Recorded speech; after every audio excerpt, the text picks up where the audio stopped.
Welcome to News from Neptune for the 39th week of 2018. I'm Carl Estabrook. Our program is conceived in the spirit of Rosa Luxemburg, murdered by a socialist government a century ago, who said the most revolutionary thing one can do is always to proclaim loudly what is happening. Historians consider a generation to be about 25 years, roughly the time it takes for you to get to the age your parents are now.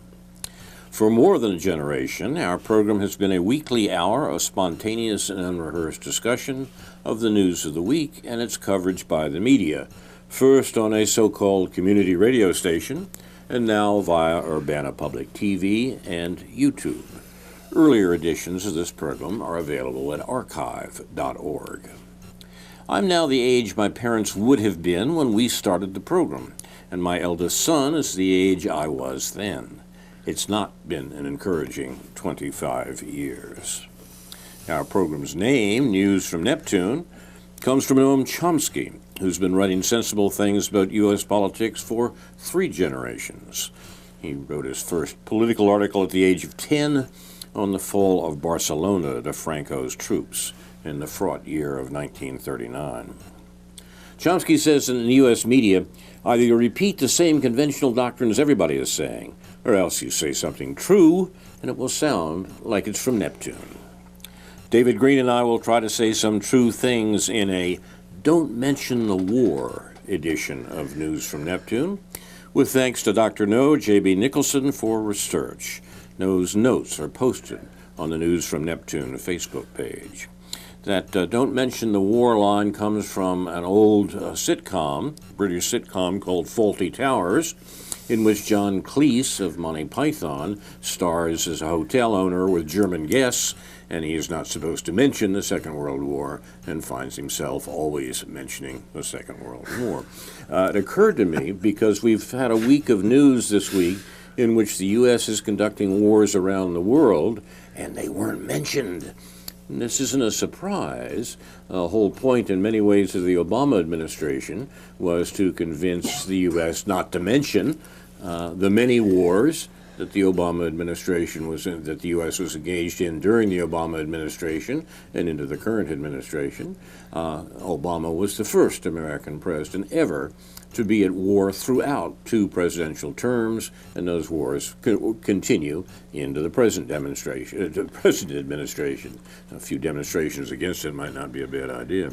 But the point is that we don't talk about it. They're not mentioned on the evening news, and they certainly are not part of the folderol that passed as news in this past week. We'll have more to say about this perhaps at some point, but I want to begin tonight with a list of topics that don't mention the war. First of all, the media issues other than the Supreme Court hearing, or the hearing for the Supreme Court nomination, include Russian smears, the film 11/9, Michael Moore's film, tanking at the box office. It's the only tank involved, actually. And the NBC Nightly News getting new low overall ratings. Point 2, an interesting recent survey that Americans want health care and education, not war. And that's a problem that the U.S. government is dealing with right now and making sure it can continue to get its wars on. Number 3, exploitation. The gig economy is not working out well for the poor. Working out for the rich very nicely, thank you. But for poor people, it's not working at all. And a good example of that, point 4, is Uber, a strange phenomenon, more litigation and more complaints about Uber. 5, Amazon doesn't want its workers to organize, to unionize, and it trains managers to spot and break up unionizing. Now, this is nothing new in the American industry, but there's a new high-tech form that the major retailers in the U.S., which starts, of course, with Amazon, are employing, and it's quite an interesting phenomenon and finally quite dangerous. 6, big banks, money laundering appalooza, says Dr. No, and has some examples of how that's going on quietly, once again, not on the evening news. 7, the economy. The EU, economy and foreign policy. The European Union is pursuing trade with Iran despite U.S. sanctions. This is interesting and important in the long term, that Europe, subservient to the American economy with minor blips like General de Gaulle since the Second World War, is showing unwanted independence, unwanted and unwanted, by the in regard to American control of the worldwide economy right now. Healthcare, why we need Medicare for all now. Palestine, what is going on there, once again, gets minimal mention in the evening news. Drone warfare, morality training. Yes, there is such a thing, and it's like a lot of morality training, is to calm the moral qualms of the people who are committing the crimes. And let's see, what else? Oh, yes. And to keep the ball rolling, so to speak, Boeing acquires the satellite company Millennium Space Systems. Space war is on the way. Celebrating military action based on lies. This refers particularly to the Skripal affair in Britain and the exploding aura of lies around it. It's a story, once again, not to be believed, but you wouldn't know that because it's also not being reported. And finally, that's it. With a comment about elections that takes a minute to set up, and I'll do that, I hope, before the program ends. We'll turn now to David Green and his list. Well, I have topics, and the topic that I know you were hoping we wouldn't address, but I feel the need to, at least in some hopefully intelligent and critical way. I'll let you do it. With the caveat that I think Brett Kavanaugh's a horrible person. I think he'll be a horrible Supreme Court justice if he gets on there, and I don't like his ilk. But if I could possibly frame this in a somewhat contextualized way, if that's not, if that isn't redundant to frame things in a contextualized way. I guess I was drawn to a couple of articles as a way of looking at this. One was a few days ago, even before these hearings started, but after the issue broke, and it was by Michelle Goldberg in the New York Times. She is the liberal left feminist columnist in the New York Times who made it sort of a seamless transition from the Nation to the New York Times, which tells you something about how the ideological system works. Right. And she piqued my interest by titling her column of September 24th, "Pigs All the Way Down, Kavanaugh and Our Rotten Ruling Class." And I thought, well, I just wrote a letter to the editor of the News Gazette, and I used the word ruling class quite a bit in that letter to talk about the people who attended John McCain's funeral, and because I hadn't noticed anybody being critical of all that. It's not been published yet, partly because of all these letters in response to a cartoon that is alleged to be in poor taste about the Kavanaugh business. Be that as it may, I thought, well, maybe Michelle Goldberg is really going to address the ruling class. She uses the word rotten ruling class in the subtitle of this column. Is she going to really deal with class issues in terms of the rotten ruling class? The short answer is no.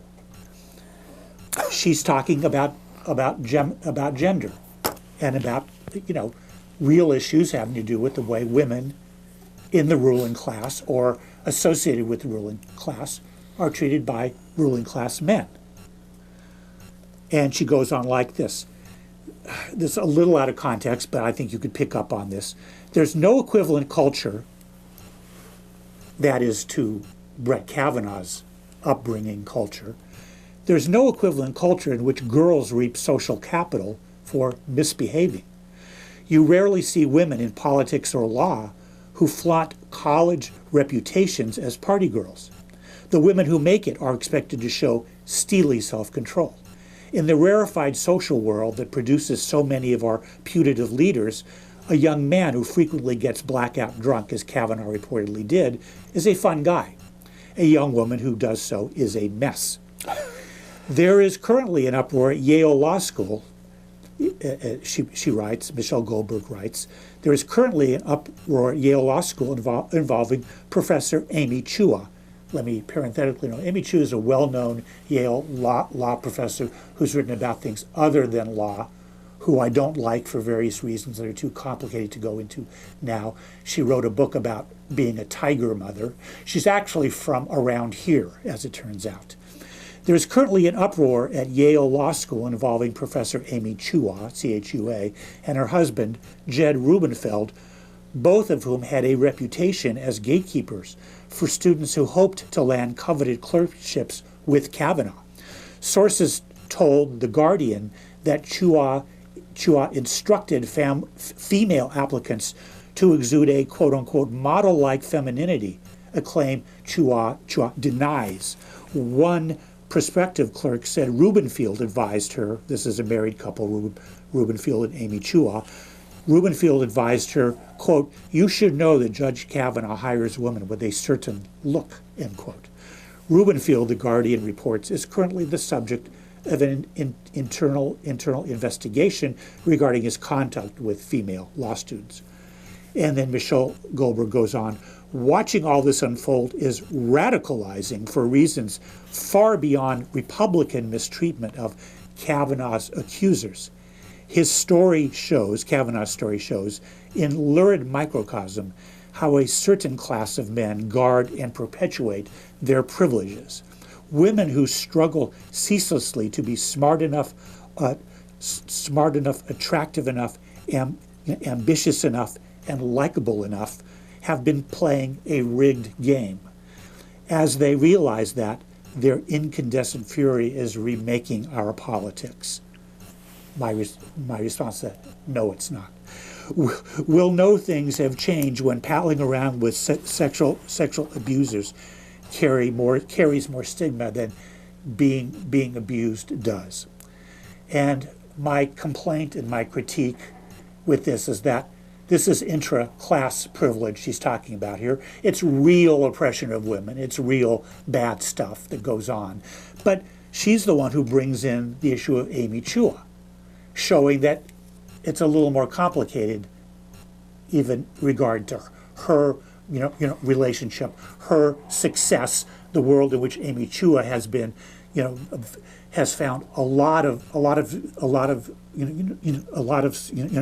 success at being a successful Yale law professor with an international reputation, writing on things well beyond law, but playing the game as she does. But all this seems to go by Michelle Goldberg in terms of analyzing what it really means that we have a rotten ruling class. This is part of the rottenness of the ruling class, but it hardly gets to the bottom of what the rottenness of the ruling class is. And so an opportunity is missed to analyze this. I mean, sure, it's been commented on what the nature of this frat boy culture is, of this Yale culture. It's commented on under George W. Bush. It's a part of upper class culture. It's not, I went to college, I went to parties, people drank, but this sort of thing didn't go on.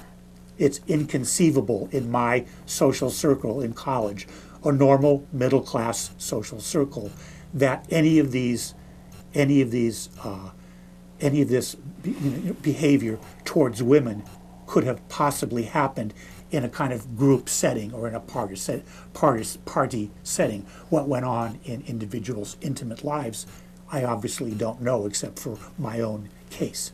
But it's inconceivable that this violent behavior would go on in a group setting.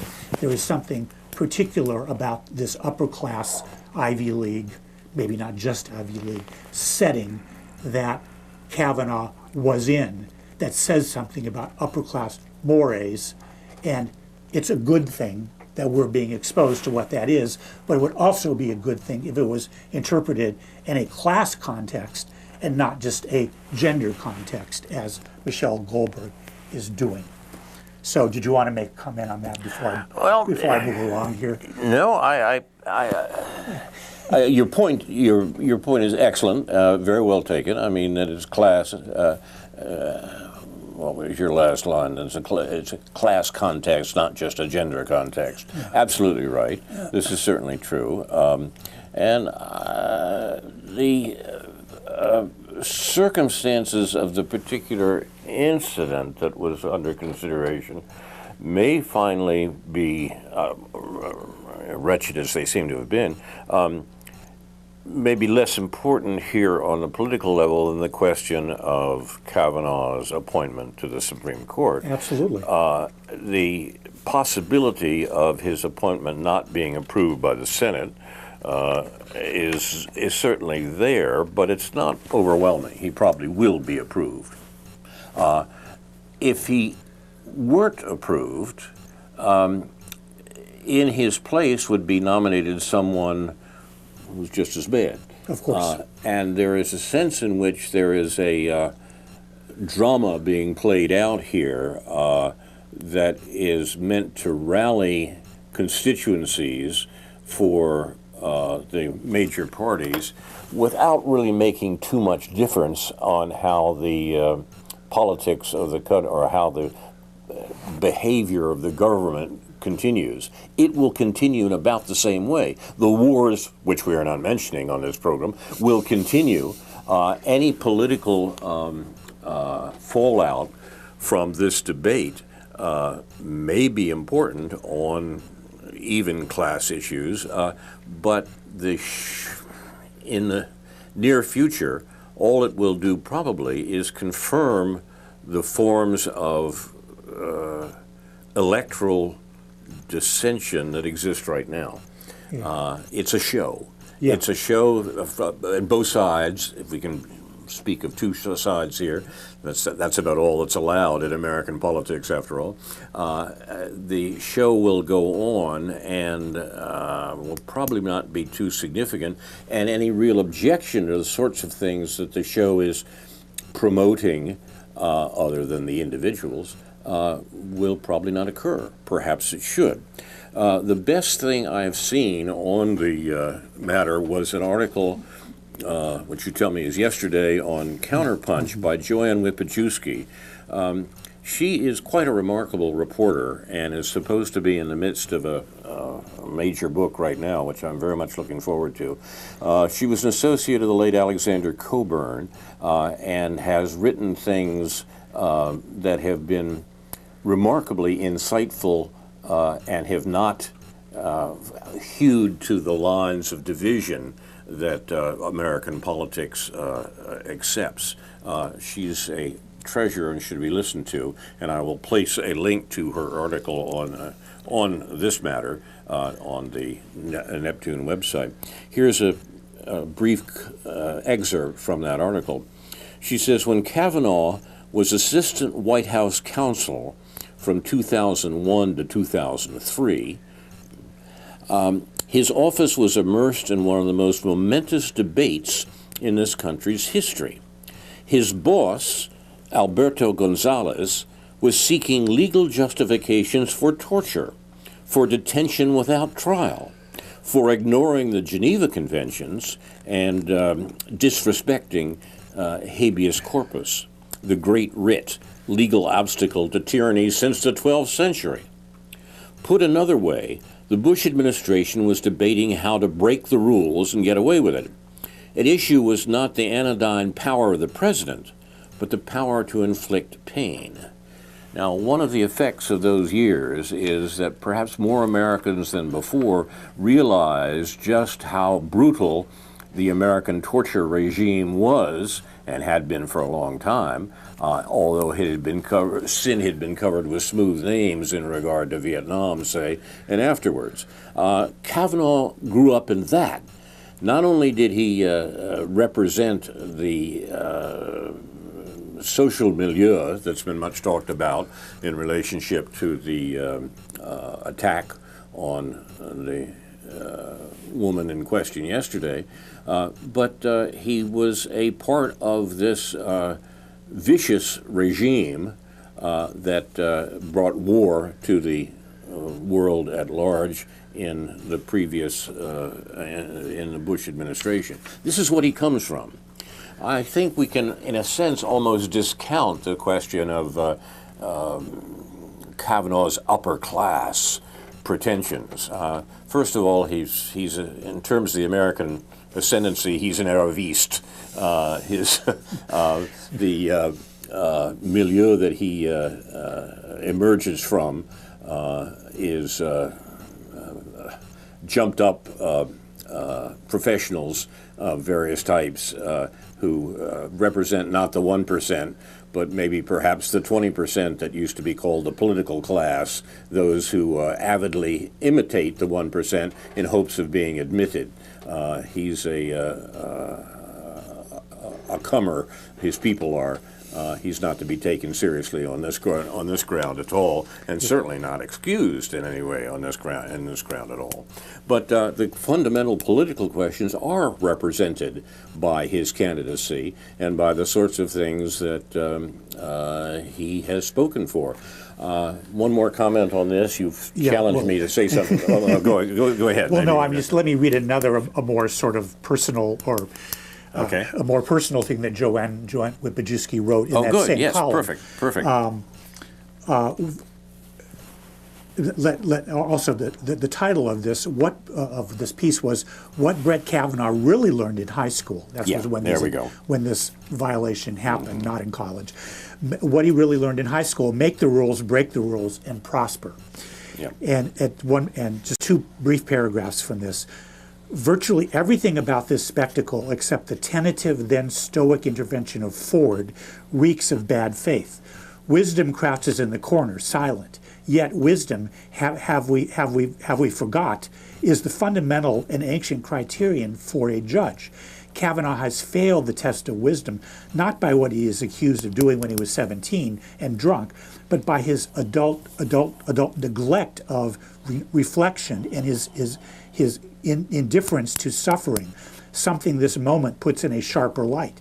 He does not deserve to be on any court, much less the Supreme Court. That does not get his unwise antagonists off the hook, though. And then in a different paragraph later on, she writes, the past does impinge on the present, when one should learn something from it. Kavanaugh has had 35 years to think about high school, specifically the formative culture of elite men. 35 years to reflect on why so many felt the need to annihilate their personalities, why they were so careless and aggressive, how they thought about girls and sex, and especially the privilege of breaking rules and getting away with it. It appears now that this former self-described member of the Rehoboth Police fan club, that's kind of an inside joke, yeah, it is.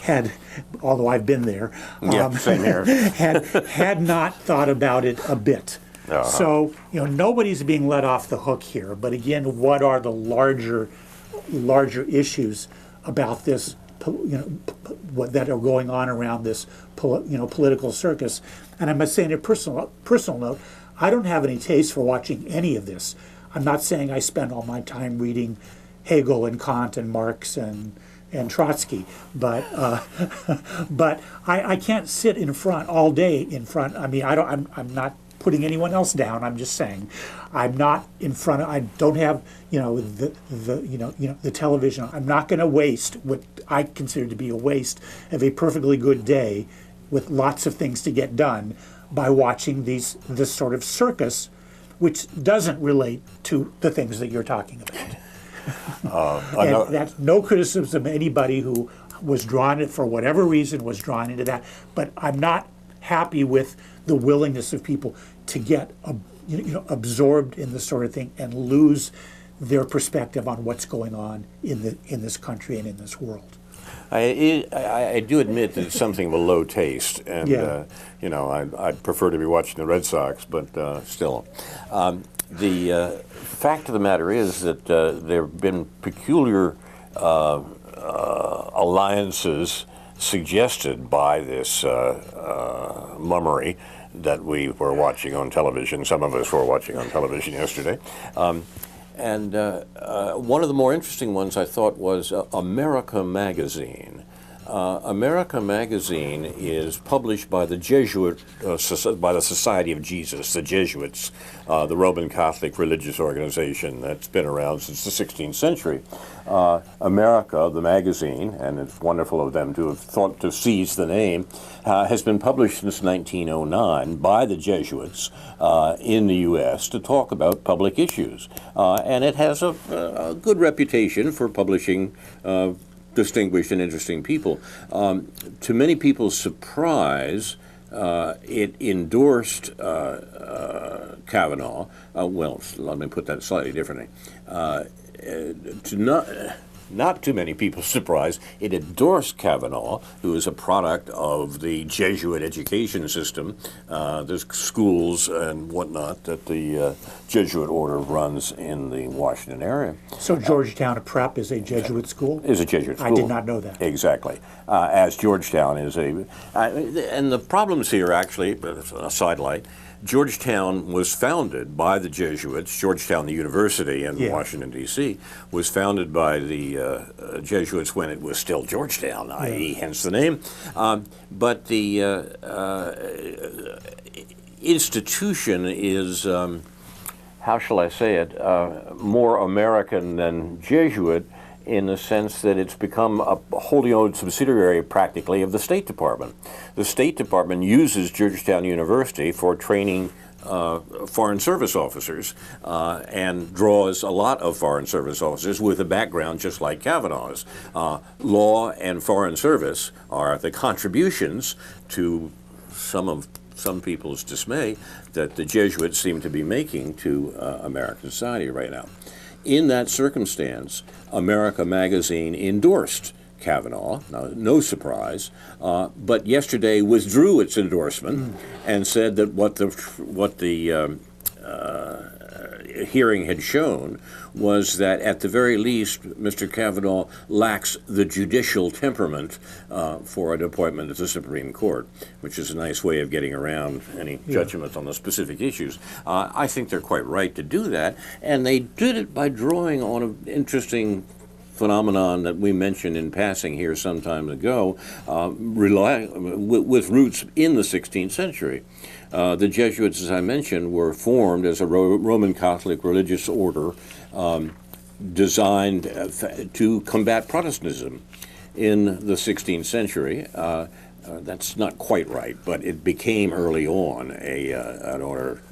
Ignatius Loyola, who founded it, was a Spanish soldier, and the organization that he established was quickly turned into a intellectual opposition to the burgeoning Protestant movement in 16th century Europe.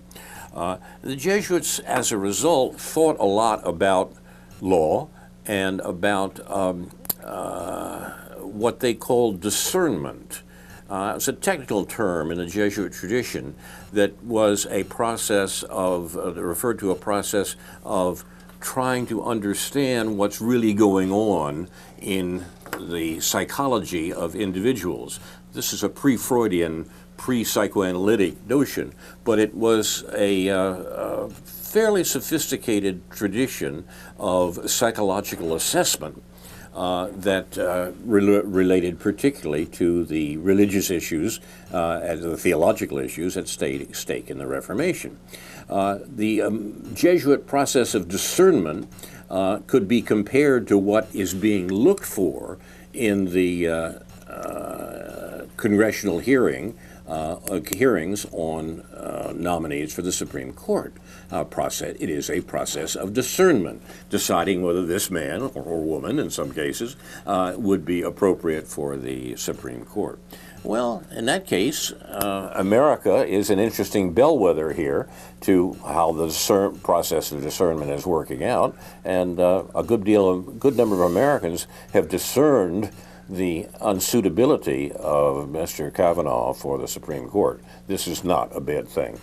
Yeah, I mean, I guess one of the things that I wanted to point out is that we just assume there's this halo around the Constitution, and there's this halo around the Supreme Court, and there's this halo around people who go to Ivy League law schools, and there's this assumption that these are deep thinkers, that these are people who have had to work really hard and sort out a lot of issues and come to an understanding of the world, and that they have to be brilliant somehow. It's just, for a lawyer, you just got to be brilliant.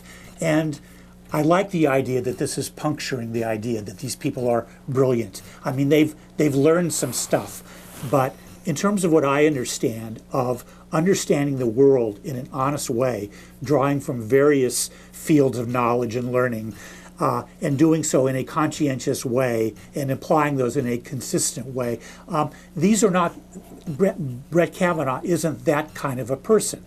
He did the technical things. He's done the technical things necessary to get to where he is, without really worrying very much about whether it all really makes sense in the big picture and whether it's moral in the big picture. So that shouldn't be an eye opener for me at this point in my life. But still, it's like even I might assume that these are like quote unquote smart people, and they are, but not the way that a lot of people would like to think that they're smart. I think it also points out the extent to which decisions on legal and political matters that affect the whole community, and most do, should be decided by the community.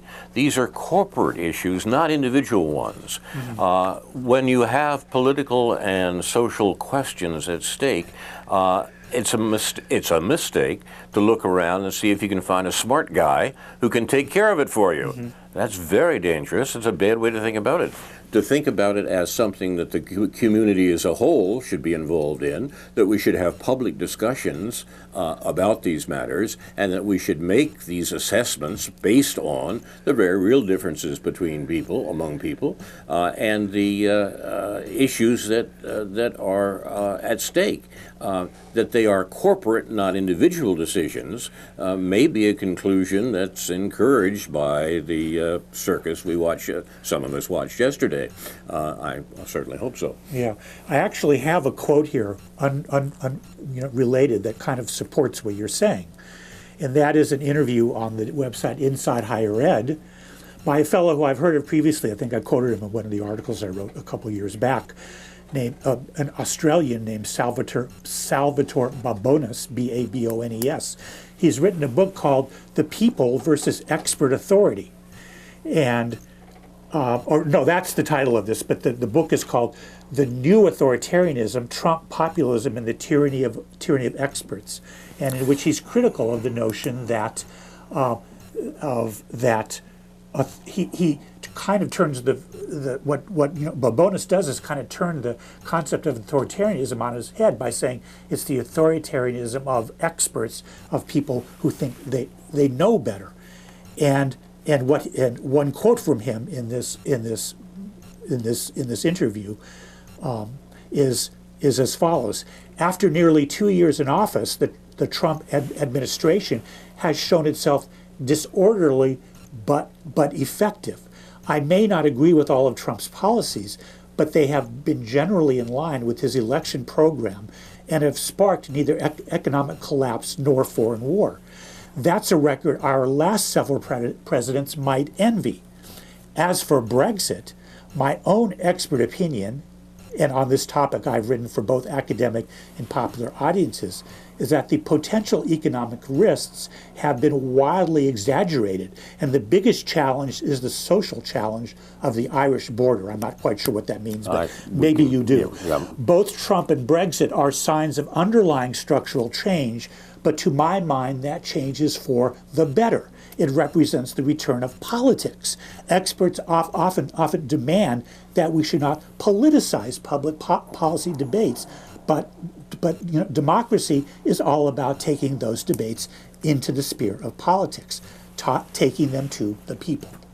That's interesting and raises some important questions beyond this one.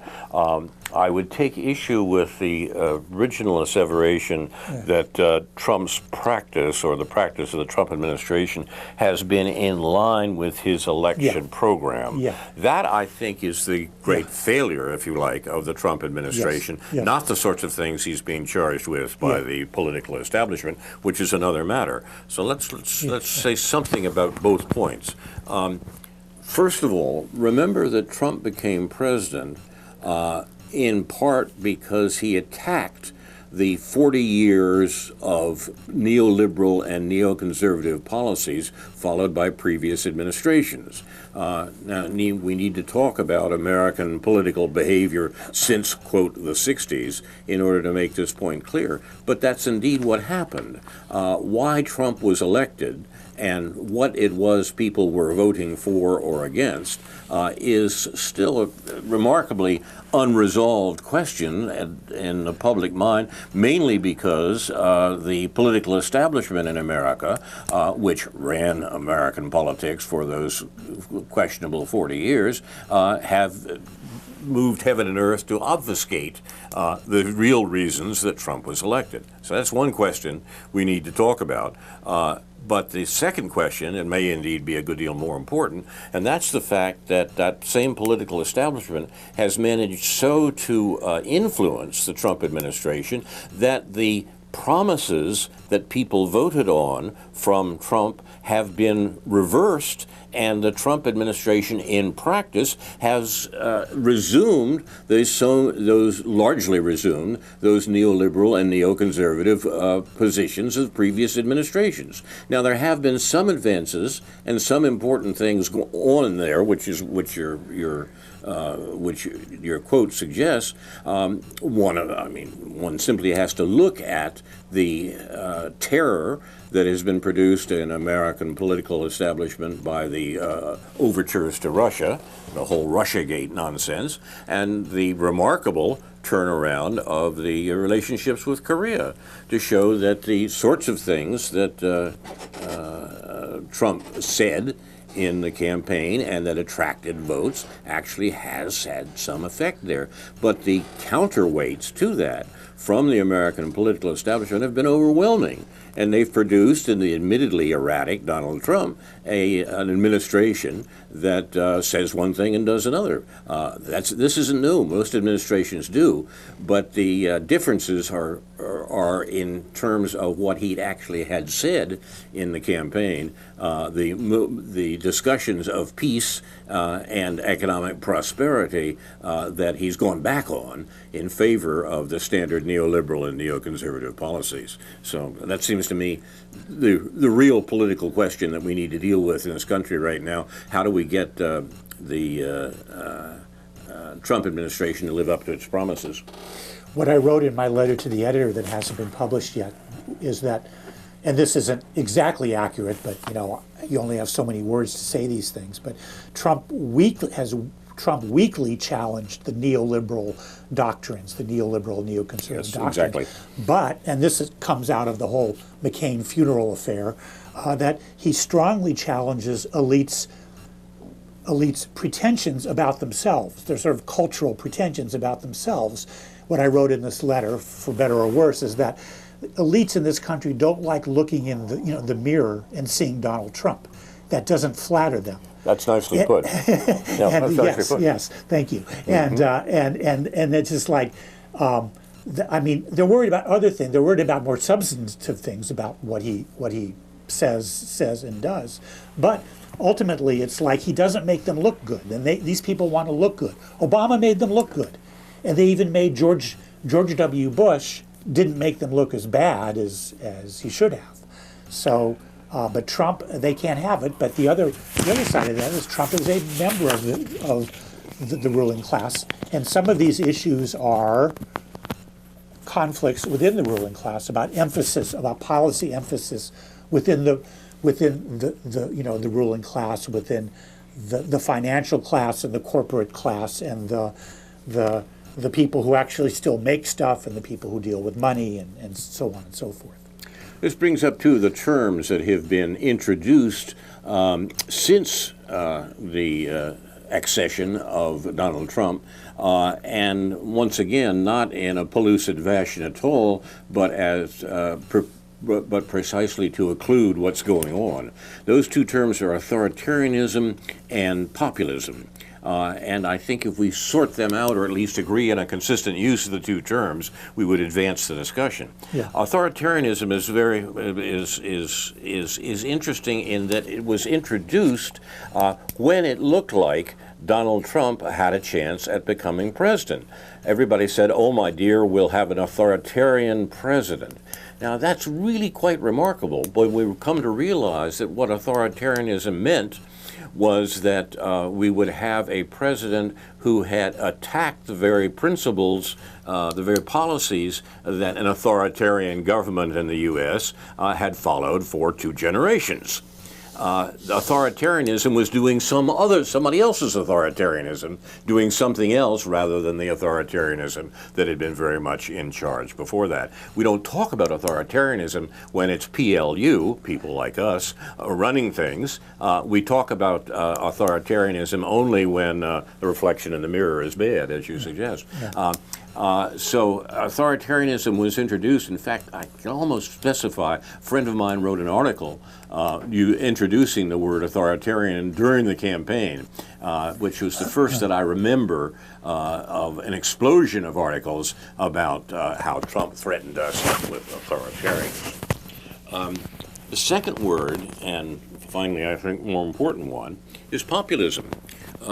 Populism is seen as a bad thing, capital B, capital T, in most political discussion, because it means people actually having some control over what the politics of the state are, rather than leaving in the hands of the traditional ruling class, the people like us, the authoritarians, if you like.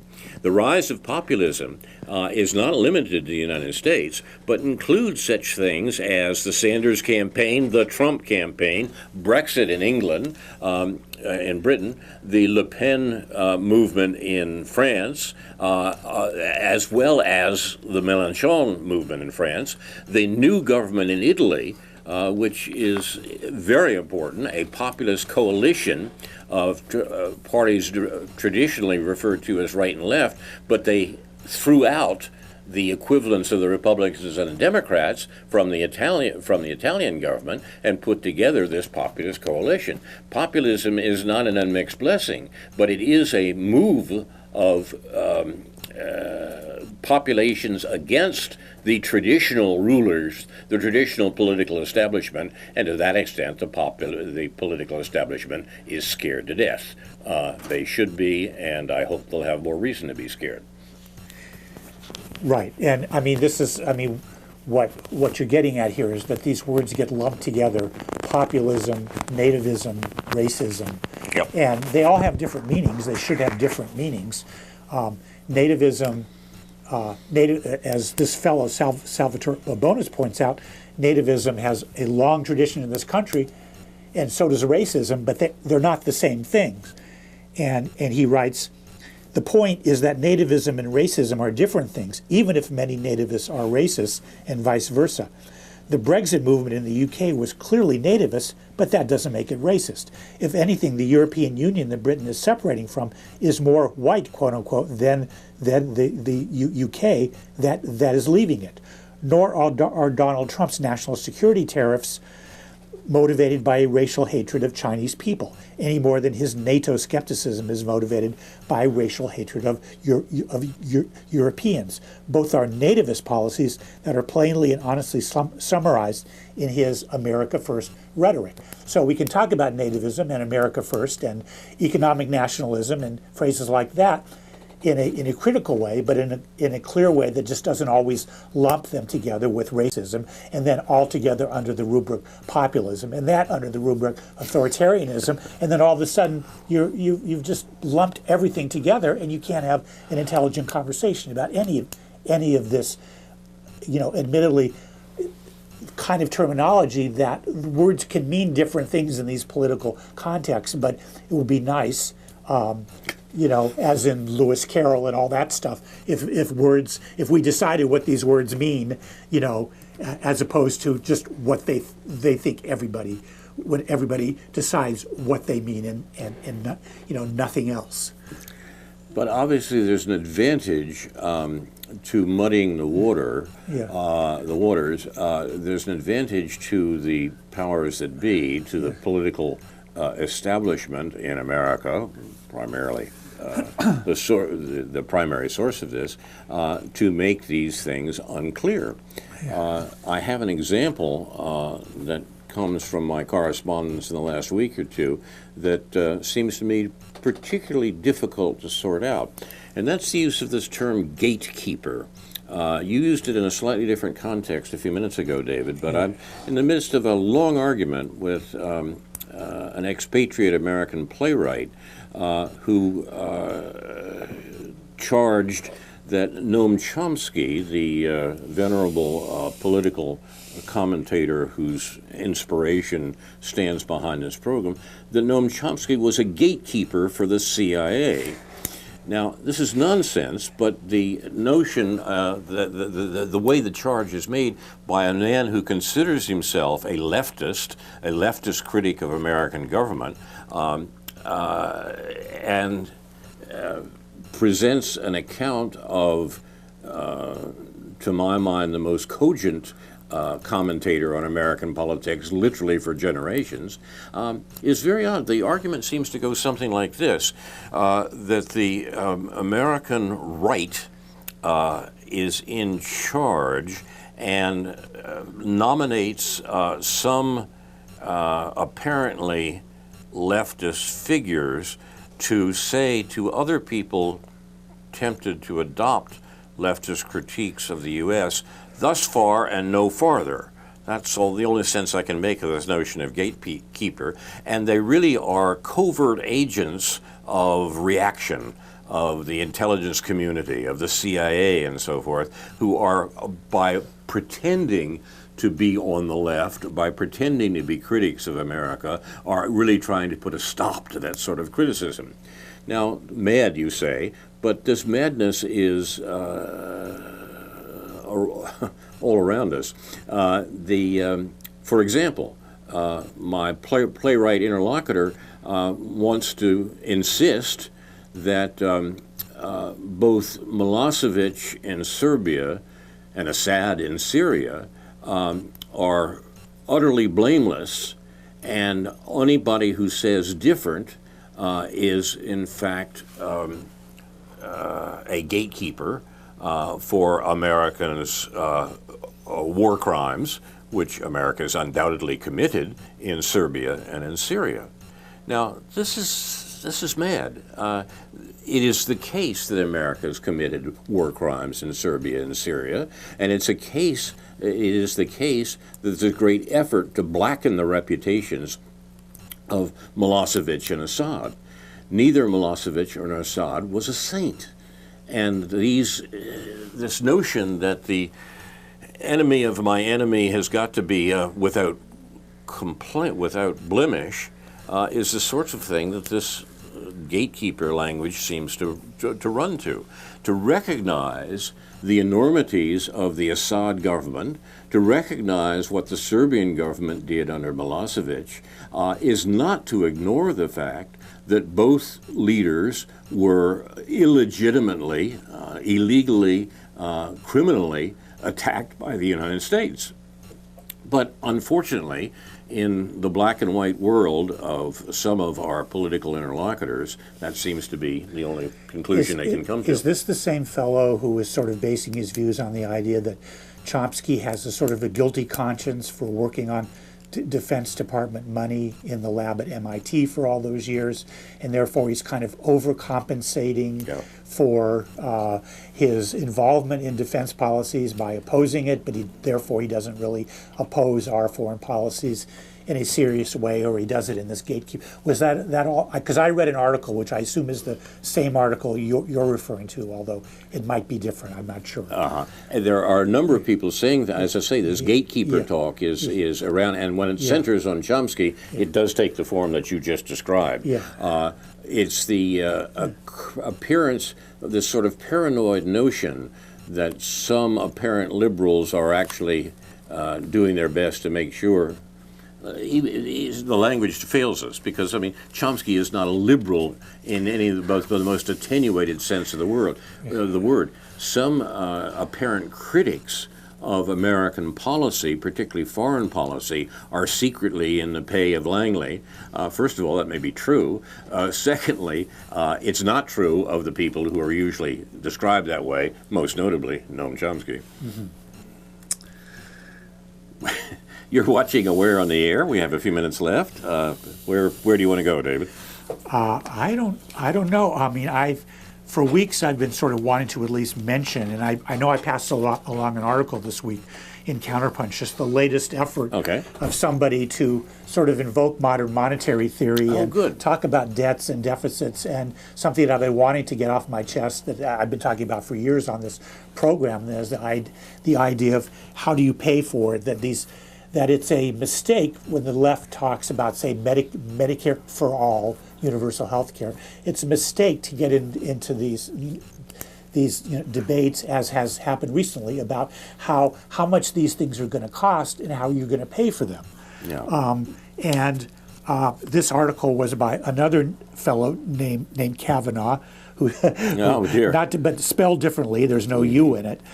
Jim Kavanaugh, who's written a few articles in Counterpunch, and it says the quote unquote taxpayer money threatens Medicare for all and every other social program.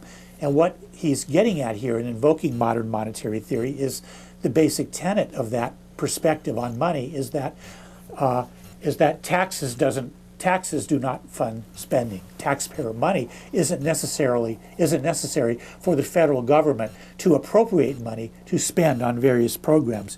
And he quotes one of the mavens of the modern monetary theory, who refers to, he also, this is what I found kind of fascinating about this.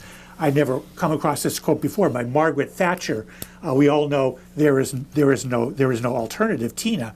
But Thatcher also said, there is no such thing as public money. There is only taxpayers' money.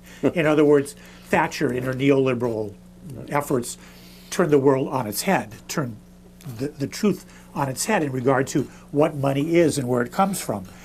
And the idea, this idea that's been the word that's been coined, the term that's been coined in this context is called pay-go, just a word for how do we do something? Do we have to pay as we go? And what one of the mavens of modern monetary theory, a woman named Stephanie Kelton, who was also an advisor to Bernie Sanders, says, is quoted in Kavanaugh's article in Counterpunch, pay-go is a self-imposed, economically illiterate approach to budgeting. Republicans know this. They understand that deficits pose no risk to our national solvency, that's federal deficits, and that the budget can be used to improve the financial well-being of the donor class. So they have unabashedly used their power to expand deficits, hence deliver windfall gains for big corporations and the already well-to-do.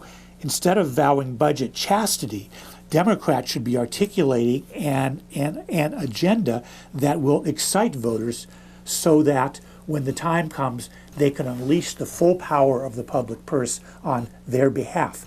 A cleaner planet, good jobs, a secure retirement, affordable child care, debt-free college, and Medicare for all.